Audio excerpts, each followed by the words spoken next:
এখানে হ্যাঁ আমরা ম্যাচ করেছি আমি একটা জিনিস দিয়ে শুরু করতে চাই, তোমাকেই ভালো লেগেছে, তারপরের পার্টটা তোমার দালান জুড়ে আঁকলাম এক নদী ভরা স্নান। C how unfair this is. এত সুন্দর গান করে, এত সুন্দর অভিনয় করে, তার উপর বারবার ভূত চাপছে কেন? ভালোই তো, অভিনেতা হিসেবে নানান রকমের জিনিস করতে পারছি। একদম।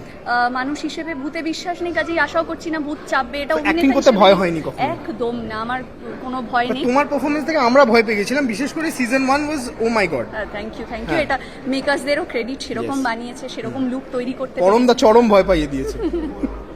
পরমদা তাহলে বলতে হবে মেকার হিসেবে he has been So successful. how excited for the new season, for the new launch and everything? I am very excited, কারণ নিতুলের পরিণতি কি হবে এখনো, পরিণতি কি হবে আমি জানি না। কিন্তু মাঝখানে আটকে গেল ব্যাপারটা, মাঝখানে শেষ হয়ে আটকে গেল। গেছে, নিতুল বাড়ি থেকে বেরিয়ে গেছে, তারপর কোথায় গেল কি হলো সেটা জানতে আমিও ভীষণ এক্সাইটেড। রাইট।